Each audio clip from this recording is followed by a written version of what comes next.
अस्सलामुअलैकुम दोस्तों और साथियों, उम्मीद है आप लोग खैरियत से होंगे। ये वीडियो उन लोगों के लिए है जिनको यूरिक एसिड का प्रॉब्लम है और बड़ी इंटरेस्टिंग वीडियो है। कोशिश होगी एक मुख्तसर सी ये वीडियो हो कि वो लोग जिनके अंदर यूरिक एसिड का लेवल मेडिकली हम ये कहते हैं कि 6.8 मिलीग्राम पर डेसीलीटर से ज़्यादा होता है, तो डॉक्टर्स की कोशिश होती है कि उनको ऐसी दवाइयाँ दी जाएँ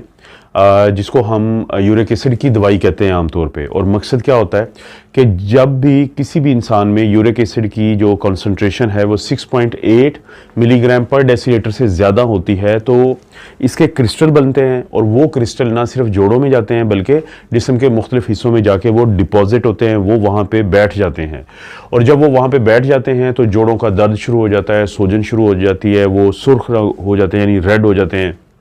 तो और वो काफ़ी वहाँ पे गर्माइश होती है यानी हॉट होते हैं, तो इसको हम इन्फ्लेमेशन की अलामात कहते हैं।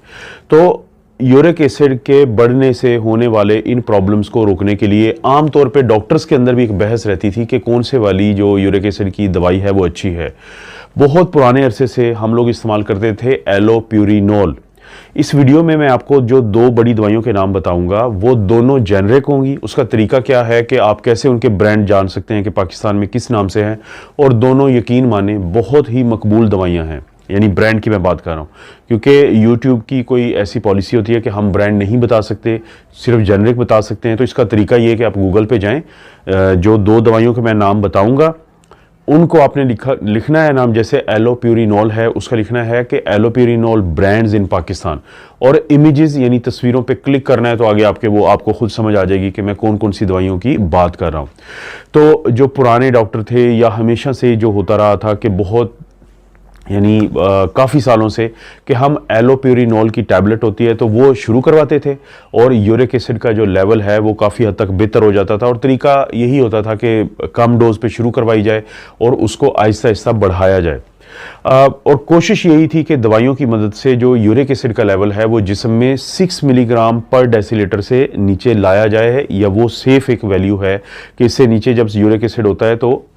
यूरिक एसिड के फिर आगे जो मसाइल है, जोड़ों का दर्द जो होता है, गंठिया जिसको कहते हैं या गाउटी आर्थराइटिस कहते हैं या गाउट कहते हैं, तो वो नहीं होता या बहुत कम होता है। तो लेकिन फिर 2009 में एक नई जो दवाई है फेबुक्सोस्टैट उसको हम कहते हैं, तो इसको भी आप क्या करेंगे कि फेबुक्सोस्टैट ब्रांड्स इन पाकिस्तान लिखेंगे और उसके इमेजेस क्लिक करेंगे गूगल पे, तो आपको पता चल जाएगा कि मैं किस दवाई की बात कर रहा हूं, क्योंकि ये भी बहुत मशहूर ब्रांड्स हैं ये दोनों। तो 2009 में इसको अप्रूव किया एफडीए ने, फिर पूरी दुनिया में इसका इस्तेमाल शुरू हुआ, इसी तरह पाकिस्तान में भी इस्तेमाल शुरू हुआ। तो एक हमेशा से कशमकश रही डॉक्टर्स के दरमियान भी, और वही कशमकश फिर मरीजों में भी मुंतकिल होती थी। कशमकश क्या थी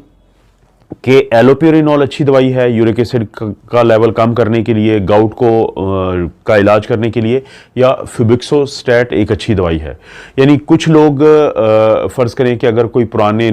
जो दवाई ले रहे हैं और उनको ये एलोप्यूरिनोल जो है वो दी गई है, तो जो नए नए डॉक्टर स्पेशली जो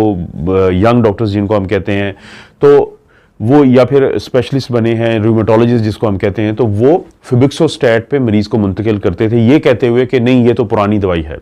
तो ये जो कशमकश है ये सिर्फ डॉक्टर्स के दरमियान भी नहीं बल्कि मरीजों के दरमियान भी रही है। तो फिर एक बड़ा ट्रायल हुआ जिसको हम रैंडमाइज्ड डबल ब्लाइंड ट्रायल कहते हैं, उसके मैं डिस्क्रिप्शन में लिंक दे दूंगा। तो उसने ये बताया कि चाहे वो पुरानी दवाई थी एलोप्यूरिनोल या फेबुक्सोस्टैट थी, तो ये दोनों की अफादियत एक जैसी है। पहले हमेशा ये सोचा जाता था कि जो पुरानी दवाई है एलोप्यूरिनोल उसकी अफादियत कम है और जो फेबुक्सोस्टैट है उसकी अफादियत ज़्यादा है, लेकिन अब दो तीन चीज़ें सामने आई हैं। एक तो ये है कि इन दोनों की जो अफादियत है वो एक जैसी है, यानी किसी की कम नहीं है दूसरी से, और इनके जो साइड इफ़ेक्ट्स भी हैं वो कोई बहुत ज़्यादा नहीं हैं। वो पहले सोचा जाता था कि जो नई दवाई है इसकी वजह से शायद दिल के मसाइल ज़्यादा बनते हैं,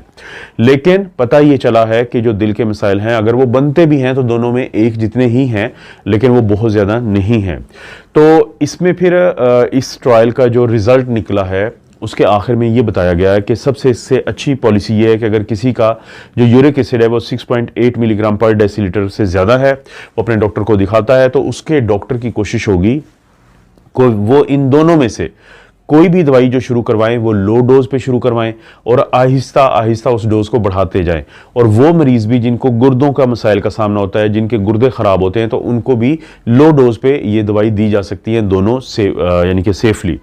पहले लो डोज से शुरू करवाई जाए और उसके बाद आहिस्ता आहिस्ता इनकी डोज को बढ़ाया जा सकता है, उस लेवल तक बढ़ाया जा सकता है कि जहाँ पे यूरिक एसिड का जो हमारे जिस्म में कॉन्सेंट्रेशन है, ये मिकदार है, वो 6 मिलीग्राम पर डेसीलीटर से नीचे आ जाए। और कुछ लोगों ने फिर डॉक्टर्स ने ख़ासतौर पे जो स्पेशलिस्ट होते हैं या जो फिजिशियंस भी होते हैं, तो उनका ये ख्याल है कि पहले एलोपेरिनोल जो है वो लो डोज पे शुरू करवाई जाए और उसकी डोज को आहिस्ता आहिस्ता बढ़ाया जाए। लेकिन अगर किसी को साइड इफ़ेक्ट आते हैं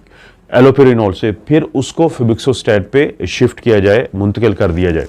तो अगरचे ये वीडियो हर किसी के लिए तो बड़ी इंटरेस्टिंग नहीं हो सकती, लेकिन वो मरीज़ जिनको जोड़ों का मसला है, जिनको यूरिक एसिड ज़्यादा है, तो एक तो उनको ये मैसेज मिलना चाहिए इस वीडियो से कि क्या वो यूरिक एसिड का लेवल है उनके जिस्म में